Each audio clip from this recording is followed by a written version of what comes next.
الحمد لله الحمد لله رب العالمين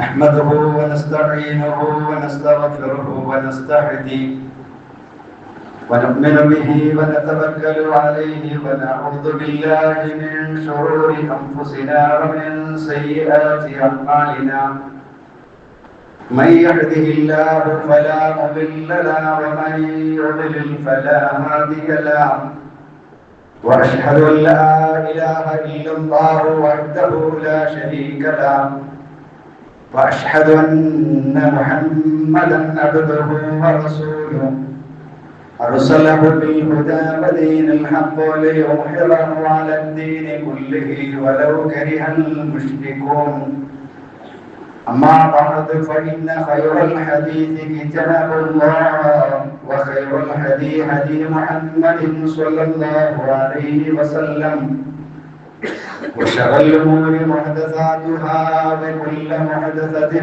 بدعة وكل بدعة ضلالة وكل ضلالة في النار.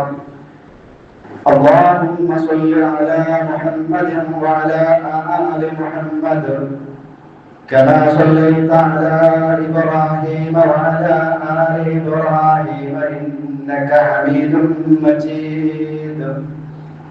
اللهم بارك على محمد وعلى آل محمد كما باركت على إبراهيم وعلى آل إبراهيم إنك حميد مجيد. يا أيها الناس أوصيكم أولا بتقوى الله.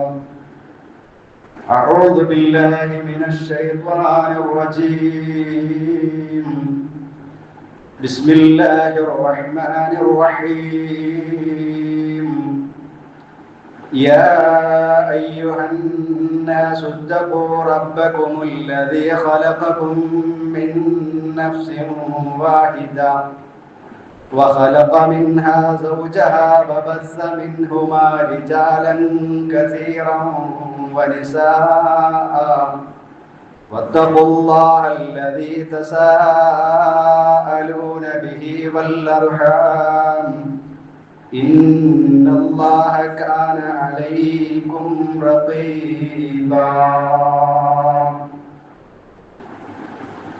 ഏറ്റവും സ്നേഹബഹുമാനമുള്ള സഹോദരങ്ങളെ സഹോദരിമാരെ, സൃഷ്ടാവും പരിപാലകരുമായ അല്ലാഹു സുബ്ഹാനഹു വ തആലയുടെ കൽപ്പനാദികളും നിർദ്ദേശങ്ങളും ജീവിതത്തിന്റെ എല്ലാ തുറകളിലും അംഗീകരിച്ച് അനുസരിച്ച് അല്ലാഹുവിനെ ഭയപ്പെട്ട് അല്ലാഹു നമുക്കായി ഒരുക്കി വെച്ചിട്ടുള്ള സ്വർഗത്തിൽ എത്തിച്ചേരുവാൻ അല്ലാഹു നൽകിയിട്ടുള്ള അവസരങ്ങളെ കഴിവിന്റെ പരമാവധി ഉപയോഗപ്പെടുത്തണമെന്ന് എവരോടും ഏറെ ഗൗരവത്തോടെ ഓർമ്മപ്പെടുത്തുകയാണ്, വസിയ്യത്ത് നൽകുകയാണ്.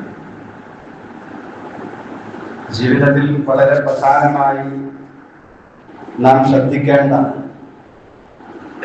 മരണവുമായി ബന്ധപ്പെട്ട ചർച്ചകളാണ് കഴിഞ്ഞ ഖുതുബയിൽ സൂചിപ്പിച്ചിരുന്നത്. ഒരു വിശ്വാസിയായ നമ്മുടെ സഹോദരൻ, നമ്മുടെ കുടുംബത്തിൽപ്പെട്ടവരോ മറ്റോ മരണപ്പെട്ടു എന്ന വാർത്ത കേട്ടാൽ നാം ശ്രദ്ധിക്കേണ്ട പ്രധാനമായ കാര്യങ്ങളാണ് കഴിഞ്ഞ ഖുതുബയിൽ പറഞ്ഞത്. ഇന്നാലില്ലാഹി ചൊല്ലുക, അതോടൊപ്പം അതിനേക്കാളും ഉത്തമമായത് അല്ലാഹുവേ ഞങ്ങൾക്ക് ഇനി നൽകണേ എന്ന് പ്രാർത്ഥിക്കുക, അല്ലാഹുവിനെ ആത്മാർത്ഥമായി മനസ്സറിഞ്ഞ് സ്തുതിക്കുക, 3 ദിവസം ആ കുടുംബത്തെ അനുശോചനം അറിയിക്കുകയും അവർക്കായി പ്രാർത്ഥിക്കുകയും ചെയ്യുക. അതോടൊപ്പം ഇസ്ലാം വിലക്കിയിട്ടുള്ള നിലവിളികളും മുഖത്തടിയും അതേപോലെയുള്ളത് പാടില്ലെന്നും, എന്നാൽ മാനുഷികമായി സ്നേഹത്തിന്റെ കാരണത്താൽ നമ്മുടെ കണ്ണുകളിൽ നിന്ന് വരുന്ന കണ്ണുനീർ അത് അല്ലാഹു അനുവദിച്ചതാണ്, അത് കാരുണ്യമുള്ള ആളുകളിൽ നിന്ന് വരുന്നതാണെന്നും, സ്നേഹം ഉള്ള കാരണം കൊണ്ട് അനുവദനീയമായ ചുംബനം അത് അനുവദനീയമാണ്. അതോടൊപ്പം മരണപ്പെട്ട വാർത്തകൾ മറ്റുള്ളവരെ അറിയിക്കുകയും പ്രത്യേകിച്ച് തൗഹീദുള്ളവരെ കഴിവിന്റെ പരമാവധി നമസ്കാരങ്ങളിലേക്ക് എത്തിക്കുവാനുള്ള ശ്രമം നടത്തുകയും ചെയ്യണമെന്നൊക്കെയാണ് കഴിഞ്ഞ ഖുതുബയിൽ നാം പറഞ്ഞു വെച്ചത്. തുടർന്ന് മഹാനായ നബിയുനാ മുഹമ്മദ് റസൂലുള്ളാഹി സ്വല്ലല്ലാഹു അലൈഹി വസല്ലമ പെട്ടെന്ന് ഒരു മരണം നമ്മുടെ മുമ്പിൽ വെച്ചുകൊണ്ട് സംഭവിച്ചാൽ പലരും എന്ത് ചെയ്യണം എന്നറിയാത്ത വല്ലാത്ത ഒരു അങ്കലാപ്പുണ്ടാകാറുണ്ട്.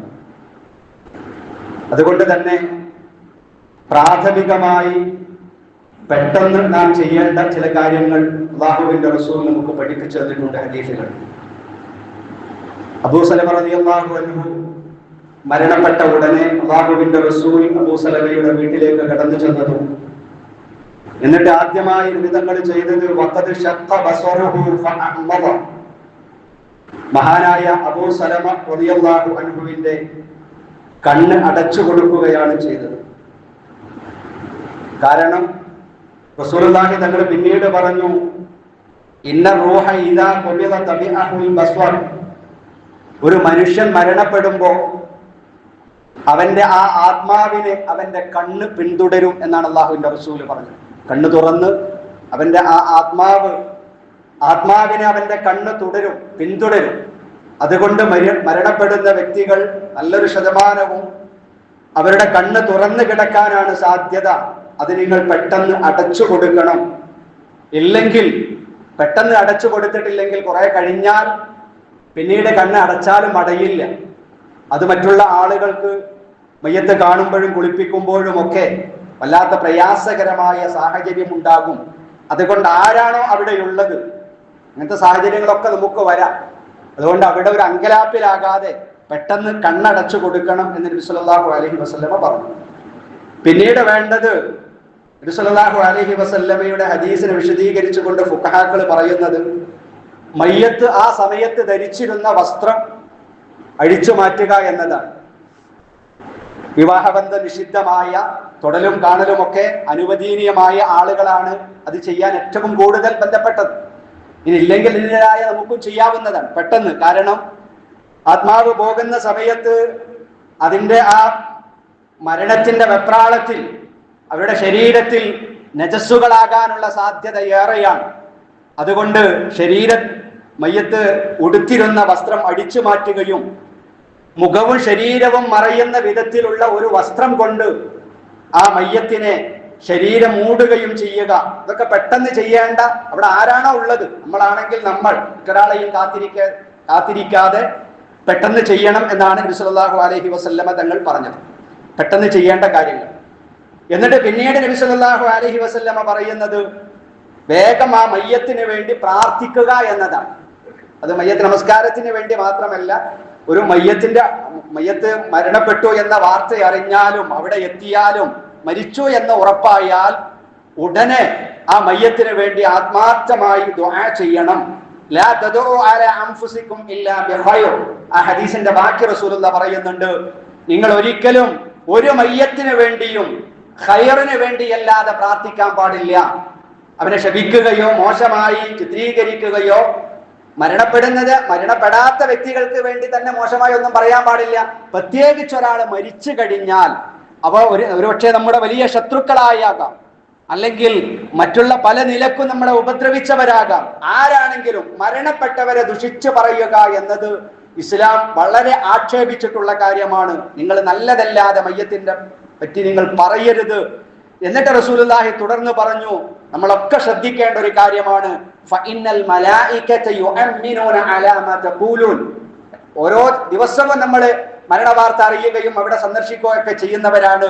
അവിടെ പോകുന്ന നമ്മൾ വിശ്വാസികളാണെങ്കിൽ നാം ശ്രദ്ധിക്കേണ്ടത് ഫഇന്നൽ മലായികത, അവിടെ നമ്മൾ കാണാത്ത ചിലരുണ്ട് എന്ന ഒരു ചിന്തയാണ്. ഒരു മരണ വീട്ടിലേക്ക് പോകുമ്പോ, മയ്യത്തിനെ സന്ദർശിക്കാൻ പോകുമ്പോ നമ്മുടെ മനസ്സിലുണ്ടാകേണ്ടത്, നമ്മൾ കാണാത്ത അള്ളാഹുവിന്റെ പട്ടാളക്കാരായ ചില ആളുകൾ, എന്റെ നാവിൽ നിന്ന് പുറത്തേക്ക് വരുന്ന ഓരോ വാക്കുകൾക്കും അത് ശ്രദ്ധിക്കുന്ന, അതിന് ആമേൻ പറയുന്ന ചില ആളുകൾ ഇവിടെയുണ്ട് എന്ന ആ ഒരു ബോധം നമ്മുടെ മനസ്സുകളിൽ ഉണ്ടാകണം. ഫഇന്നൽ മലായികത, മലക്കുകൾ യുഅമ്മിനൂന, അവർ ആമേൻ പറയുന്നുണ്ട്, അലാ മാ തഖൂലൂന, നിങ്ങൾ പറയുന്ന ഓരോ വാക്കുകൾക്കും മലക്കുകൾ ആമീൻ പറയുന്നുണ്ട്. അതുകൊണ്ട് മയ്യത്തിന് വേണ്ടി നല്ലതല്ലാതെ നിങ്ങൾ പറയരുത് എന്ന് നബി സല്ലല്ലാഹു അലൈഹി വസല്ലമ പറഞ്ഞിട്ട് മഹാനായ അബൂ സലമ റളിയല്ലാഹു അൻഹുവിന്റെ മയ്യത്ത് സന്ദർശിച്ചുകൊണ്ട് കണ്ണ് ചുമ്മിക്കൊടുത്തതിന് ശേഷം റസൂലുള്ളാഹി സ്വല്ലല്ലാഹു അലൈഹി വസല്ലം ഇത് പറഞ്ഞു. എന്നിട്ട് റസൂലുള്ളാഹി തങ്ങൾ അല്ലാഹുമ്മ ഗഫിർ ലി അബീ സലമ വർഫഅ ദറജതഹു ബിൽ മഅദിയീന തുടങ്ങിയ പ്രാർത്ഥന മഹാനായ അബൂ സലമയുടെ പേര് വെച്ചുകൊണ്ട് തന്നെ മഹാനായ റസൂലുള്ളാഹി തങ്ങൾ പ്രാർത്ഥിച്ചതായി ഹദീസുകളിൽ കാണാവുന്നതാണ്. അതുകൊണ്ട് അത്തരം സന്ദർഭങ്ങളിൽ പ്രാർത്ഥിക്കാൻ ഏറ്റവും നല്ലത് അദ്ദേഹത്തിന്റെ പേരെടുത്തുകൊണ്ട് പറഞ്ഞു. ഇപ്പൊ ഒരു ഇബ്രാഹിക്കയാണ് മരണപ്പെട്ടതെങ്കിൽ അല്ലാഹുമ്മ ഗഫിർ ലി ഇബ്രാഹിം, അല്ലെങ്കിൽ നമ്മുടെ ഉപ്പയാണെങ്കിൽ അല്ലാഹുമ്മ ഗഫിർ ലി അബി എന്ന് പറഞ്ഞുകൊണ്ട് അവരുടെ പേരെടുത്തുകൊണ്ട് തന്നെ അവരുടെ ദോഷം പുറത്തു കൊടുക്കുവാനും അവരുടെ പദവിയെ ഉയർത്തുവാനും അവരുടെ ഖബറുകളെ വിശാലതമാക്കുവാനും അവരുടെ ഖബറുകളെ പ്രകാശപൂരിതമാക്കുവാനും ഒക്കെ ആത്മാർത്ഥമായി പ്രാർത്ഥിക്കുക എന്നത് ഓരോ വിശ്വാസിയുടെയും ബാധ്യതയായി നബി സല്ലല്ലാഹു അലൈഹി വസല്ലമ തങ്ങൾ പഠിപ്പിക്കുന്നുണ്ട്. മറ്റൊരു കാര്യം ഹദീസുകളിൽ നിന്ന് മഹാന്മാരാകുന്ന ഫുഖഹാക്കൾ പഠിപ്പിച്ചിട്ടുള്ളത്, ഏതൊരു മയ്യത്തിനെയും മരണപ്പെട്ടു എന്ന് ബോധ്യപ്പെട്ടാൽ ഉറപ്പായാൽ തറയിൽ നിന്ന് അല്പം ഉയർന്ന ഏതെങ്കിലും ഒരു സ്ഥലത്ത് കിടത്തുക എന്നതാണ്. എന്നിട്ട് വലിയ ഒരു ശരീരമാസകലം മൂടുന്ന ഒരു തുണി കൊണ്ട് മൂടി വെക്കുക. മറ്റൊന്ന് ശ്രദ്ധിക്കാൻ ഫുഖഹാക്കൾ പറയുന്നത് 2 താടികൾ തമ്മിൽ ചേർത്ത് കെട്ടുക എന്നതാണ്. അത് അല്ലെങ്കിൽ അതുകൊണ്ട് വല്ലാത്ത പ്രയാസം, കണ്ണ് തുറന്നു കിടക്കുന്നത് പോലെ വാങ്ങ തുറന്നു കിടക്കുമ്പോ അത് കാണുമ്പോൾ ഒരു വല്ലാത്ത പ്രയാസമായിരിക്കും.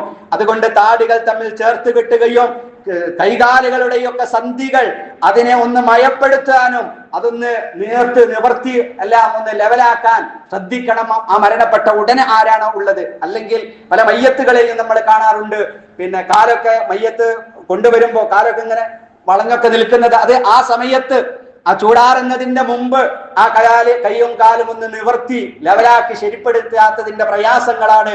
അതൊക്കെ അവിടെ ആരാണോ ഉള്ളത് അവർ ചെയ്യേണ്ടതാണ് എന്ന് മഹാനായ നബിയുനാ മുഹമ്മദുർ റസൂലുള്ളാഹി സ്വല്ലല്ലാഹു അലൈഹി വസല്ലമ തങ്ങൾ നമുക്ക് വളരെ കൃത്യമായി പഠിപ്പിച്ചു തന്നിട്ടുണ്ട്.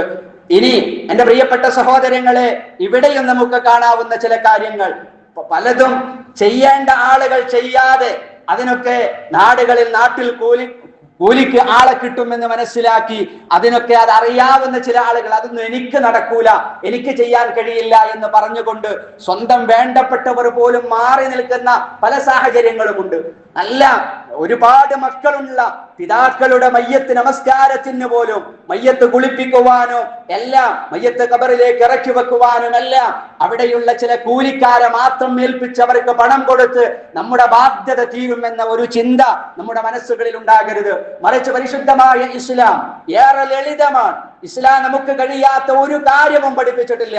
അതുകൊണ്ട് മയ്യത്തുമായി നമുക്ക് ഇസ്ലാം പഠിപ്പിച്ചു തന്നിട്ടുള്ളത് ഏറെ ലളിതവും നമുക്ക് ചെയ്യാൻ കഴിയുന്നതുമാണ് എന്ന കൃത്യമായ ആ ഒരു ബോധ്യത്തോടുകൂടെ ഏറ്റവും പ്രിയപ്പെട്ടവരാണ് മരണപ്പെട്ടതെങ്കിൽ എല്ലാത്തിനും മുന്നിൽ നിൽക്കാൻ കണ്ണുനീരോടുകൂടെ നമ്മുടെ പ്രിയപ്പെട്ടവരുടെ മയ്യത്ത് ജനാസയുമായി ബന്ധപ്പെട്ട സർവണത്തിനും ഏറ്റവും മുമ്പിൽ നിൽക്കുവാൻ പ്രിയപ്പെട്ടവരെ നമുക്ക് ആകേണ്ടതുണ്ട്.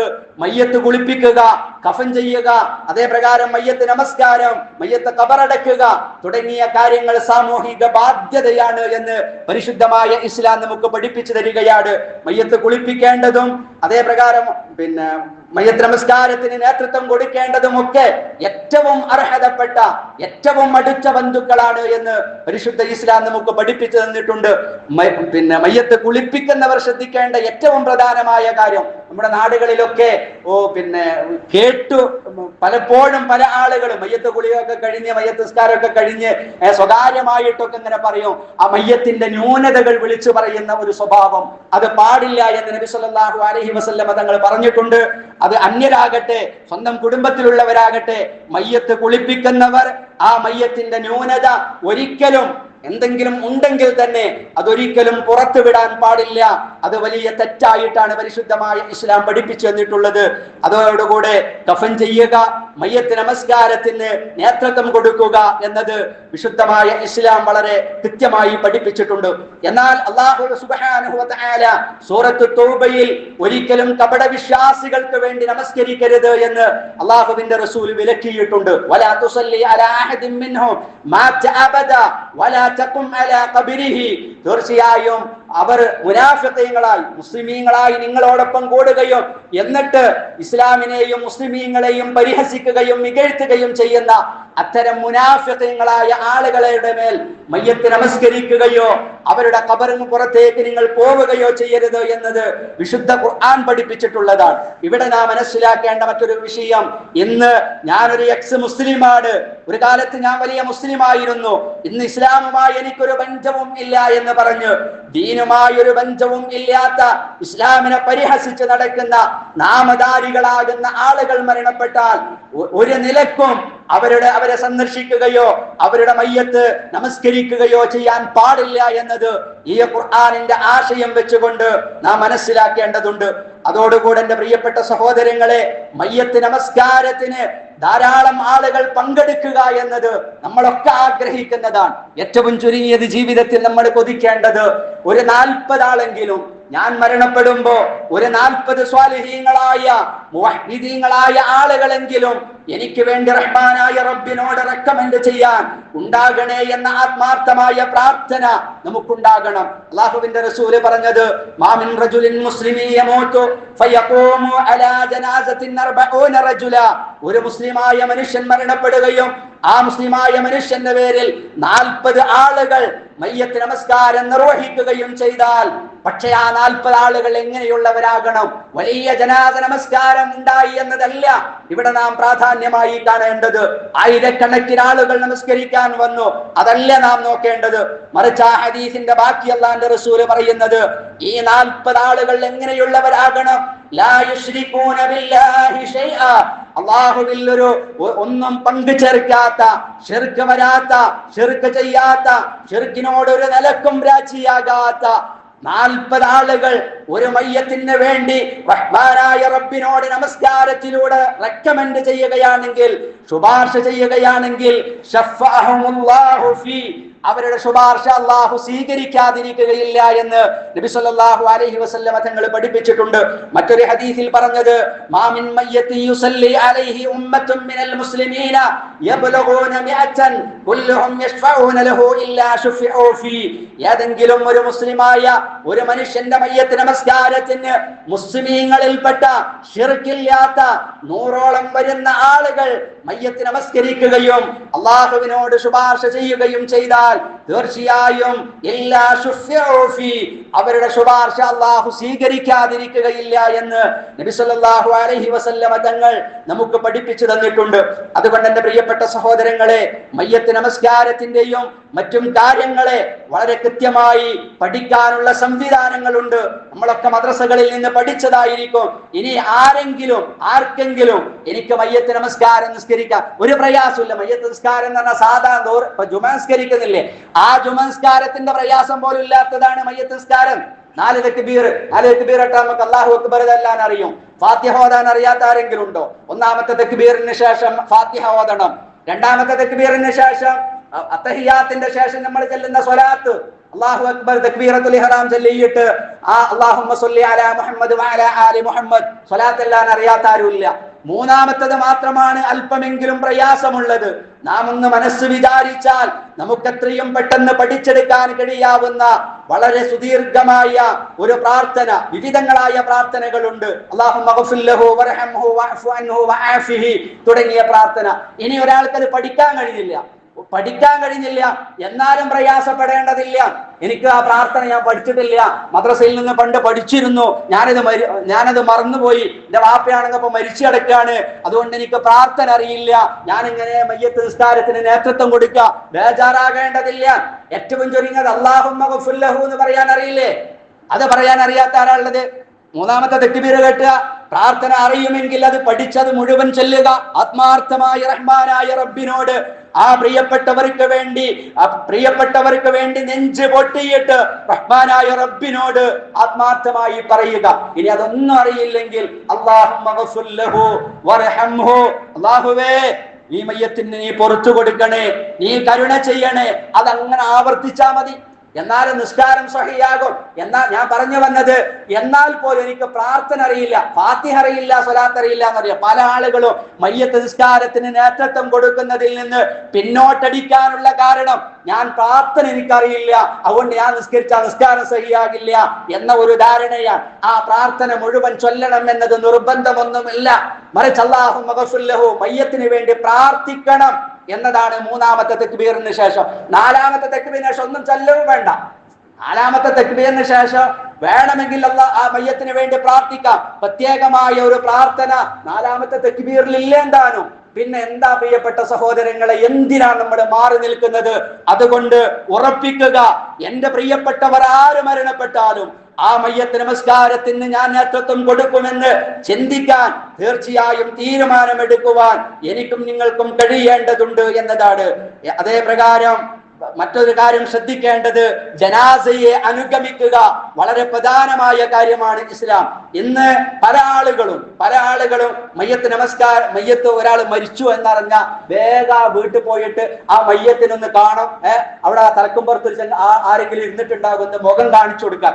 അതെന്തോ വലിയ സംഭവമാണ് എന്ന ഒരു ധാരണ പല ആളുകൾക്കുമുണ്ട്. വിശുദ്ധമായ ഇസ്ലാം ഏതെങ്കിലും ഒരു ഹദീസ് പരിശോധിച്ചാല് പിന്നെ ഇങ്ങനെ മയ്യത്തെ കാണുന്നതിനെ ഒരു പുണ്യമായി ഇസ്ലാം പഠിപ്പിച്ചിട്ടേ ഇല്ല. ഒരു പുണ്യമായിട്ട് മയ്യത്ത് അവസാനമായി ഒരു നോക്ക് കാണുക എന്നുള്ളത് നമ്മുടെയൊക്കെ ആഗ്രഹമാകാം, അത് നിരുത്സാഹപ്പെടുത്തുകയല്ല. പക്ഷേ സുന്നത്തായി ഇസ്ലാം പഠിപ്പിച്ചിട്ടുള്ള കാര്യങ്ങളെക്കാൾ ആ മയ്യത്തിന് അവസാനമായി ഒന്ന് കണ്ട്, ഞാനും മയ്യത്ത് കാണാൻ പോയിട്ടുണ്ട്, മയ്യത്ത് കണ്ടിട്ടുണ്ട് എന്ന് സംതൃപ്തി അടയുക എന്നതല്ല വിശ്വാസികളുടെ ബാധ്യത. മറിച്ച് ആ ജനാസയെ അനുഗമിക്കുക എന്നത് 2 ഘട്ടമായി ഇസ്ലാം പഠിപ്പിച്ചിട്ടുണ്ട്. 2 ഘട്ടമാണ് ജനാസയെ അനുഗമിക്കുന്നത്. ഒന്ന്, മയ്യത്ത് മരണപ്പെട്ട വിവരമറിഞ്ഞു, അവിടെ എത്തി മയ്യത്ത് കുളിപ്പിക്കുവാനും കഫൻ ചെയ്യുവാനുമെല്ലാം നേതൃത്വം കൊടുത്ത് ആ മയ്യത്തിനെ വീട്ടിൽ നിന്നെടുത്ത് നിസ്കാരം നിർവഹിക്കുന്നത് വരെയുള്ളത് മയ്യത്തിനെ ജനാസയെ അനുഗമിക്കുന്നതിന്റെ ഒരു ഘട്ടമാണ്. ഒരു ഘട്ടം നിസ്കാരം കഴിയുന്നത് വരെയാണ്, വീട്ടിൽ നിന്ന് മയ്യത്തിനോടൊപ്പം പോയി മയ്യത്ത് നിസ്കാരം കഴിയുന്നത് വരെ. രണ്ടാമത്തെ ഘട്ടം എന്ന് പറയുന്നത് ആ മയ്യത്തിനെ വീട്ടിൽ നിന്ന് എടുത്ത് മയ്യത്ത് മറമാടി തസ്ബീഹ് ചൊല്ലി എല്ലാം കഴിഞ്ഞ് അതുവരെ നിൽക്കുന്നതാണ് ഇസ്ലാമിലെ രണ്ടാമത്തെ ജനാസയെ അനുഗമിക്കുന്ന ഘട്ടമായി വിശുദ്ധ ഇസ്ലാം പഠിപ്പിച്ചിട്ടുള്ളത്. എന്നിട്ട് റസൂലുള്ളാഹി തങ്ങൾ പറഞ്ഞു, ഇതിന്റെ വ്യത്യാസം എന്താണ്? ഏറ്റവും ഉത്തമമായത് രണ്ടാമത്തെ ഘട്ടമാണ്. പ്രതിഫലം എത്രയാ? മൻ ഷഹിദൽ ജനാസത ഹത്താ യുസല്ലി ഫലഹു ഖിറാത്ത്. ഒരാൾ ജനാസയുടെ പങ്കെടുത്തു, എന്നിട്ട് നിസ്കരിക്കുന്നത് വരെ അവൻ പോയി നിസ്കാരം നിർവഹിച്ചു, എന്നാൽ ഫലഹു ഖിറാത്ത്. ആദ്യം പോയ ആൾക്ക്, മയ്യത്തെ കാണാൻ പോയ ആൾക്ക് ഒന്നുമില്ല. മറിച്ച് മയ്യത്ത് നമസ്കരിക്കുന്നത് വരെ ഒന്നാമത്തെ ഘട്ടത്തിൽ ഒരാൾ പങ്കെടുത്താൽ അവനുള്ള കൂലി ഫലഹു ഖിറാത്ത്, അവന് 1 ഖിറാത്ത് കിട്ടും പ്രതിഫലമായി. എന്നിട്ട് റസൂലുള്ളാഹി തുടർന്നു, വമൻ ഷഹിദ ഹത്താ തുദ്ഫന ഖാല ലഹു ഖിറാത്താൻ. ഒരാൾ മയ്യത്തിനെ എടുത്ത് അങ്ങനെ നമസ്കാരം നിർവഹിച്ചു, എന്നിട്ടും അവൻ പോയില്ല, മയ്യത്ത് മറമാടി അവിടെ തസ്ബീഹ് നിർവഹിക്കുന്നത് വരെ ഒരാൾ നിന്നാൽ ലഹു ഖിറാത്താനി, അവന് 2 ഖിറാത്ത് ഉണ്ട് എന്ന് അല്ലാഹുവിന്റെ റസൂൽ. സ്വഹാബത്തിന് പരിചയമില്ലാത്ത പദം ഖിറാത്ത്. എന്താ ഖിറാത്ത് കിട്ടുന്ന പറഞ്ഞത്? നിസ്കരിക്കുന്നത് വരെ നിന്ന 1 ഖിറാത്ത്, അത് നമുക്കും കിട്ടും ആത്മാർത്ഥമുണ്ടെങ്കിൽ. മയ്യത്ത് മറമാടുന്നത് വരെ നിന്നാൽ 2 ഖിറാത്ത് അവന് കിട്ടും. സ്വഹാബത്ത് ചോദിച്ചു, നബിയേ എന്താ ഈ ഖിറാത്ത് എന്ന് പറഞ്ഞാൽ? റസൂലുള്ളാഹിന്റെ മറുപടി, മിസ്ലുൽ ജബലൈനിൽ അളീമൈൻ, ഏറ്റവും മഹത്തായ ഭീമമായ പർവ്വതത്തിന് സമാനമാണ് 1 ഖിറാത്ത്. മറ്റൊരു ഹദീസിൽ പറയുന്നത് ഉഹദ് മലയോളം വലുപ്പമുള്ളതാണ് 1 ഖിറാത്ത്. അത്രത്തോളം പ്രതിഫലമുണ്ട്. ഒരു മയ്യത്ത് നമസ്കാരത്തിൽ നമ്മൾ നിർവഹിച്ചാൽ നമുക്ക് കിട്ടുന്ന പ്രതിഫലം ഇപ്പൊ നമ്മൾ അറിയില്ല, മറിച്ച് നാളെ പരലോകത്തെത്തുമ്പോഴാണ് അതിന്റെ മഹത്വവും അതിന്റെ വലുപ്പവും നമ്മുടെ കർമ്മരേഖയിൽ കാണുമ്പോഴാണ് പ്രിയപ്പെട്ടവരെ നമുക്ക് സന്തോഷവും ആനന്ദവും ഉണ്ടാവുക. അതുകൊണ്ട് കഴിവിന്റെ പരമാവധി ഏതൊരു മുസ്ലിം മരണപ്പെട്ടാലും ആ മരണപ്പെട്ട ആ മയ്യത്തിന് വേണ്ടി മയ്യത്ത് മറമാടി അവർക്ക് വേണ്ടി കഴിവിന്റെ പരമാവധി സമയം അവിടെ നിന്നുകൊണ്ട് തസ്ബീഹ് ചോദിക്കുന്നത് വരെ നിന്നാൽ 2 ഖിറാത്ത് അവർക്ക് കിട്ടുമെന്ന് മഹാനായ നബിയുനാ മുഹമ്മദ് റസൂലുള്ളാഹി സ്വല്ലല്ലാഹു അലൈഹി വസല്ലമ തങ്ങൾ നമുക്ക് പഠിപ്പിച്ചു തന്നിട്ടുണ്ട്. ഇതൊക്കെ അല്ലാഹുവിന്റെ റസൂൽ നമുക്ക് പഠിപ്പിച്ചു തന്നത് ഒരുപക്ഷെ നമ്മൾ ആലോചിക്കും, ഇതൊക്കെ ഞാൻ ചെയ്യുന്നതാണ്, പക്ഷേ പല സ്ഥലങ്ങളിലും പല ആളുകളിലും ഇത്തരത്തിൽ അതിന് നേതൃത്വം കൊടുക്കേണ്ട ആളുകൾ ഒരു അനാസ്ഥ കാണിക്കുന്നത് നമുക്ക് കാണാൻ കഴിയും. തീർച്ചയായും അത്തരം വിഷയങ്ങളിൽ നിന്ന് പിന്നോട്ടടിക്കുകയല്ല വേണ്ടത്, മറിച്ച് ആത്മാർത്ഥമായി ഏതൊരു മുസ്ലിം മരണപ്പെട്ടാലും ആ ജനാസയെ അനുഗമിക്കുകയും നാളെ ഇതേപോലെ ഒരു സന്ദർഭം ഞാനും കിടക്കേണ്ടവനാണ്, ഇത്തരത്തിലൊരു അവസ്ഥ എനിക്കും വരും, അന്ന് എന്റെ ജനാസയെ അനുഗമിക്കുവാൻ, എന്റെ മയ്യത്ത് നമസ്കാരം നിർവഹിക്കുവാൻ എനിക്ക് വേണ്ടി റഹ്മാനായ റബ്ബിനോട് തസ്ബീഹ് ചൊല്ലുവാൻ വിശ്വാസികളായ ആളുകൾ ഉണ്ടാകണമെങ്കിൽ ഞാനും അത്തരം എല്ലാ തിരക്കുകളും മാറ്റിവെച്ച് വിശ്വാസികളുടെ ജനാസയിൽ ഞാനും പോകേണ്ടതുണ്ട് എന്ന ഒരു ബോധമാണ് പ്രിയപ്പെട്ട സഹോദരങ്ങളെ നമുക്ക് ഉണ്ടാകേണ്ടത്. നമ്മുടെ മരണപ്പെട്ട ധാരാളം ആളുകളുണ്ട്, എല്ലാവർക്കും വേണ്ടിയും ആത്മാർത്ഥമായി പ്രാർത്ഥിക്കുക. അള്ളാഹു നമ്മിൽ നിന്ന് മരണപ്പെട്ടു പോയ എല്ലാവർക്കും മഗ്ഫിറത്ത് മർഹമത്ത് നൽകി അനുഗ്രഹിക്കുമാറാവട്ടെ.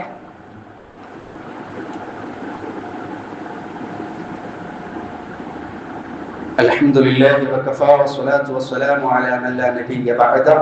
അല്ലാഹുവിനെ സൂക്ഷിച്ച് തഖ്വയെ വിടാതെ ജീവിക്കണേ എന്ന് ഒരിക്കൽ കൂടി ഓർമ്മപ്പെടുത്തുകയാണ്, വസിയ്യത്ത് നൽകുകയാണ്. ജനാസയെ അനുഗമിക്കുമ്പോൾ അവിടെ ശ്രദ്ധിക്കേണ്ട ചില കാര്യങ്ങൾ നബി സല്ലല്ലാഹു അലൈഹി വസല്ലം പഠിപ്പിച്ചിട്ടുണ്ട്. ഒന്ന്, സ്ത്രീകൾ ഒരിക്കലും ജനാസയെ പിന്തുടരാൻ പാടില്ല, അല്ലാഹുവിന്റെ റസൂലിന്റെ ശക്തമായ താക്കീതാണ്.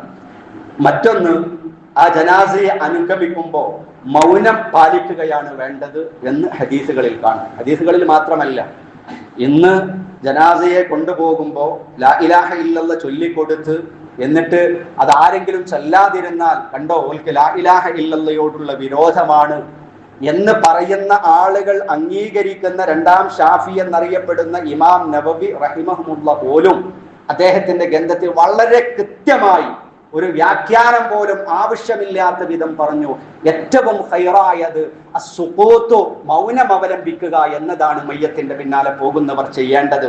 അവിടെ ഒരിക്കലും പ്രാർത്ഥന കൊണ്ടോ അതല്ലെങ്കിൽ ഖുർആൻ പാരായണങ്ങളെ കൊണ്ടോ ദിക്ർ കൊണ്ടോ ഒന്നും ശബ്ദം ഉയർത്താൻ പാടില്ല എന്ന് മഹാനായ ഇമാം നവവി റഹിമഹുല്ല തന്നെയും പറഞ്ഞിട്ടുണ്ട്. അല്ലാഹുവിന്റെ റസൂൽ സ്വല്ലല്ലാഹു അലൈഹി വസല്ലമയും പറഞ്ഞു, ഇന്നല്ലാഹ അസ്സ വജല്ല യുഹിബ്ബു സംത ഇൻദ സലാസ്. 3 സന്ദർഭങ്ങളിൽ മൗനമാണ് ഏറ്റവും ഉത്തമം. മൗനമാണ് ഏറ്റവും ഉത്തമം. അതിൽ ഒരു കാര്യം, ഇന്ദൽ ജനാസ, ജനാസ കൊണ്ടുപോകുമ്പോ മൗനമായിട്ട്. മൗനം എന്ന് പറഞ്ഞ പല ആളുകളും ദിക്റെല്ലാം പാടില്ല, ദിക്റൊന്നും ചൊല്ലൂല, എന്നിട്ട് മൊബൈൽ കൊടുത്ത് മറ്റവനോട് ഫോൺ ചെയ്ത്, അത് അതിനേക്കാളും വലിയ മോശമാണ്. പറയാതിരിക്കാൻ പാടില്ല, ദിക്ർ ചൊല്ലാൻ പാടില്ല, അത് വിദഅത്തായ കാര്യമാണ്. അതിനേക്കാളും മോശമായ ഏർപ്പാടാണെന്ത്? ഇത്തരത്തിൽ വളരെ കാണാൻ പോലും കഴിയാത്ത വിധത്തിലുള്ള ഇത്തരത്തിലുള്ള ആഭാസത്തരങ്ങൾ. മറിച്ച് മൗനമായി പോകണമെന്ന് ഇസ്ലാം പറയുന്നത് എന്തിനാ പറയുന്നത്? ആ മരണത്തോടുള്ള ബോധം, അത്തരത്തിലുള്ള ഒരു ചിന്ത മാനസികമായി എനിക്കും ഇതുപോലെ പോകേണ്ടി വരും, 6 കാലുള്ള കട്ടിലിൽ ഒരു നാൾ എന്നെയും ചുമന്നെന്റെ പ്രിയപ്പെട്ടവർ കൊണ്ടുപോകുന്ന ഒരു ദിനമുണ്ട്, എനിക്കും വരാനുണ്ട് എന്ന ആ ഒരു ചിന്തയോടുകൂടെ നിങ്ങൾ മൗനം അവലംബിച്ചുകൊണ്ടാണ് പോകേണ്ടത്. മറ്റൊരു ഹദീസിൽ റസൂലുള്ളാഹി പറഞ്ഞു, ലാ തുത്ബഉൽ ജനാസതു ബിസൗത്ത്, ഒരിക്കലും ശബ്ദമുയർത്തിയിട്ട് നിങ്ങൾ ജനാസയെ പിന്തുടരാൻ പാടില്ല എന്ന് നബി സല്ലല്ലാഹു അലൈഹി വസല്ലമ തങ്ങൾ നമുക്ക് പഠിപ്പിച്ചു തന്നിട്ടുണ്ട്. അതുകൊണ്ട് അതേപോലെ ജനാസ ചുമന്ന് പോകുന്ന ആളുകൾ കുറച്ച് പെട്ടെന്ന് നടക്കുക എന്ന്, സ്ലോ ആക്കാതെ കുറച്ച് വേഗത്തിൽ നടക്കുക എന്നത് സുന്നത്തായി പരിശുദ്ധമായ ഇസ്ലാം നമുക്ക് പഠിപ്പിച്ചു തന്നിട്ടുണ്ട്. ഇനി മറ്റൊന്ന് കാണാൻ കഴിയുന്നത്, ഇങ്ങനെ ജനാസകൾ പങ്കെടുക്കുന്ന സമയത്ത് പല നാടുകളിലും പല രൂപങ്ങളിൽ കാണാൻ കഴിയും. ചില ആളുകൾ പറയും ഇങ്ങോട്ട് മുമ്പോട്ട് വരികയാണ്, എല്ലാവരും മുമ്പോട്ട് വരും, മയ്യത്ത് ബേക്കിൽ ഇങ്ങനെ പോകും. ചില നാടുകളിൽ പോയാൽ മയ്യത്തിന്റെ ബേക്കിലാ എല്ലാവരും ഉണ്ടാകുക, അങ്ങനെ പരന്നു നടക്കുന്ന ആളുകൾ ഉണ്ടാകും. എന്നാൽ ഈ വിഷയകമായി പരിശുദ്ധമായ നബി സല്ലല്ലാഹു അലൈഹി വസല്ലമ നിങ്ങൾ മയ്യത്ത് കൊണ്ടുപോകുന്ന സമയത്ത് മുമ്പിലാ നടക്കേണ്ടത് ബേക്കിലാ നടക്കേണ്ടത് പ്രത്യേകമായ ഒരു കൽപ്പന നമുക്കില്ല. അതുകൊണ്ടാണ് വ്യത്യസ്തങ്ങളായ രാജ്യങ്ങളിൽ വ്യത്യസ്തങ്ങളായ അഭിപ്രായമുള്ളത്.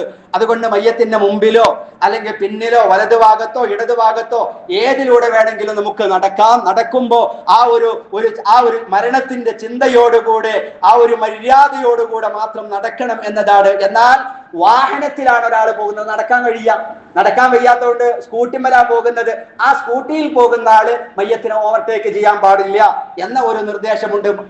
വാഹനത്തിൽ പോകുന്നവരാണെങ്കിൽ അവർ മയ്യത്തിന്റെ പിന്നാലെയാണ് പോകേണ്ടത് എന്നത് സുന്നത്തായി മഹാന്മാരാകുന്ന പണ്ഡിതന്മാർ നമുക്ക് പഠിപ്പിച്ചു തന്നിട്ടുണ്ട്.